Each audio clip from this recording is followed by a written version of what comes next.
Hello and welcome back once again to learn English with Saddam Hussain. I'm Saddam Hussain. Speak English with Saddam Hussain. Learn English with Saddam Hussain. English is not difficult. We have been talking about it quite for some time. Absolutely not difficult. Try. I'm sure you'll be able to learn, you'll be able to speak fluently. Keep watching the videos regularly, listen to news, listen to podcasts, watch English movies without subtitles in your native language. I'm sure within a couple of months you'll be very conversant to speak in English. Read books as many as you can, newspapers, magazines, as many as you can whenever you find time. Okay, let's go ahead with today. Today's topic is idioms. What exactly is idioms? In English, when we speak, we just don't speak, we don't converse. We should impress the other person who is listening to you. What you speak, he should carry for a long time. That's why we use idioms. Idioms make your English impressive. The other person will be attracted by listening to your idioms in English. Native speakers use idioms whenever it is possible to make impressive, to make attractive, to make good, to make your English conversation look pretty. Like we always do interior decorations, and on food you have toppings.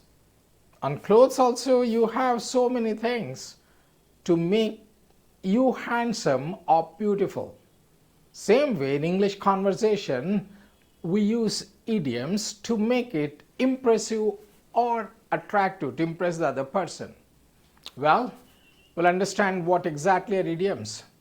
In an idiom, you find 5, 6, 7, maybe 10 words or maybe 3, 4 words.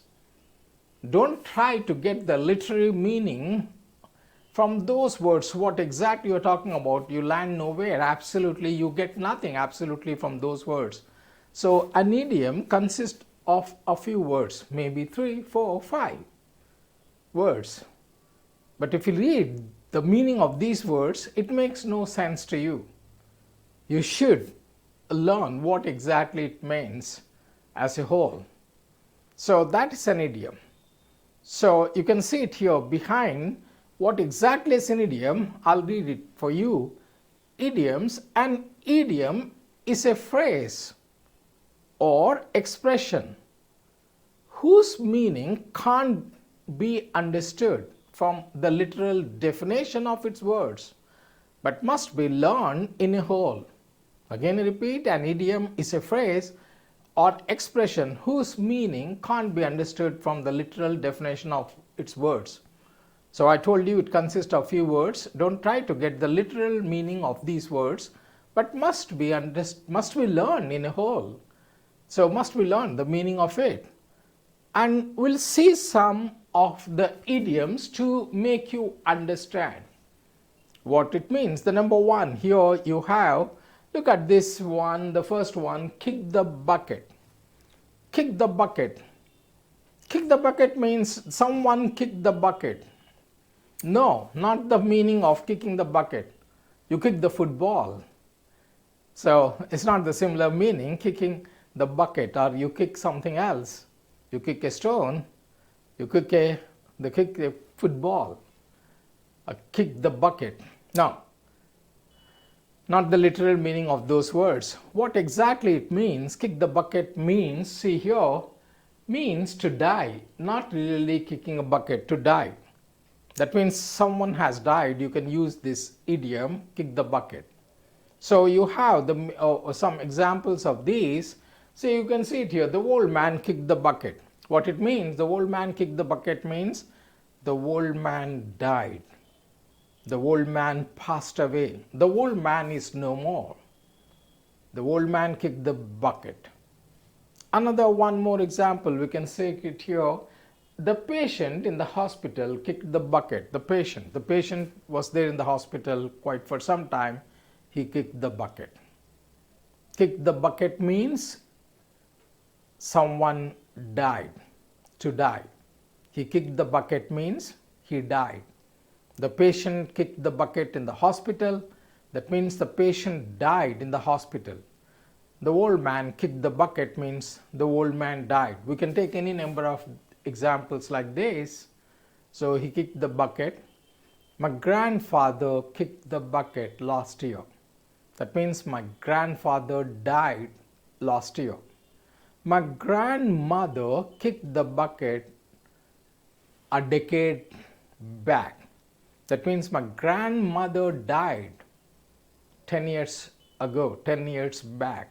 That's kicked the bucket. My grandfather kicked the bucket. My grandmother kicked the bucket. You can have any number of examples. The old man kicked the bucket.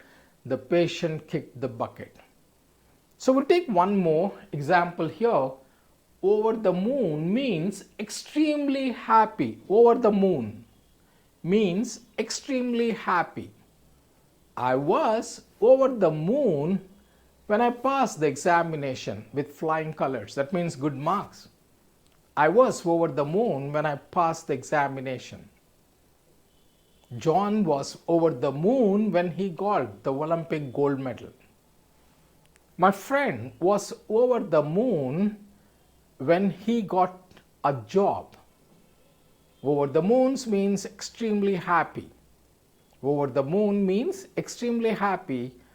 My friend was over the moon when he got a job. I was over the moon when I passed the examination. John was over the moon when he won the gold medal. When he won the Olympic gold medal. You can have any number of examples over the moon.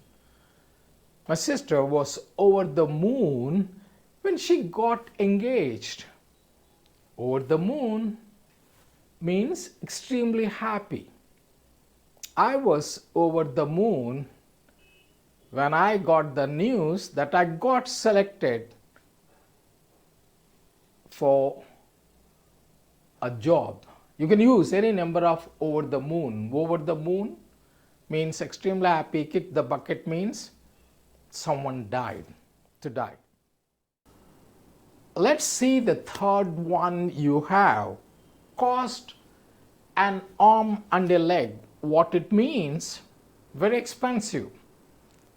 We normally say, I bought an expensive car. I bought an iPhone. That is pretty expensive, very expensive. So we can use this idiom in place of this. Cost an arm and a leg means very expensive. You can say it here. Apple phone cost me an arm and a leg. Mercedes, that's a car, cost me an arm and a leg. You can see when you buy something expensive, you can say it can be a refrigerator, it can be a car, it can be a phone. You can say it cost me an arm and a leg. That means it's pretty expensive. And the last one for today we'll discuss, beat the bush. You know what it means? Instead of talking directly, going round and round and round, instead of telling you the truth directly, you are beating the bush means you are indirectly wasting your time talking up nonsense. Beat the bush. So that means not giving a direct talk. So for example, mostly we use this term in exams. In exams, write the straight answers. Don't beat the bush. Don't beat the bush means don't go round and round and round. Instead of giving a straight line answer in a sentence or two, don't beat the bush. The examiner gets angry. Beat the bush. Tell the truth. Don't beat the bush. So when you're speaking to authorities, when you're speaking to the police, tell the truth. What exactly happened? Don't beat the bush. That means don't go around. When you're describing something, just tell the truth. What exactly happened? So in news, When you listen to news, they straightway give the news, what exactly happened, when it happened, how it happened. They don't beat the bush. So these are some of the idioms. So in my next talk, we'll be giving you more idioms and their meanings, so you gradually learn over a period of time. Or there are hundreds of them. So you can't learn in a day or 2 days, gradually. So these idioms gradually, when you're using, try to adapt as many as you can. Try to speak when you're speaking to your friends, when you're giving a lecture or something. Sure, you'll be able to learn. Do comment what exactly you want. Do comment about our videos. How do you find it? And what kind of more information or what kind of more videos you want, please do write in the description box. We'll appreciate. So when you write it, it will be a big motivation for us to bring more videos for you. Till we meet next time, don't forget to subscribe, share and like our videos. Goodbye guys. Bye bye. Take care.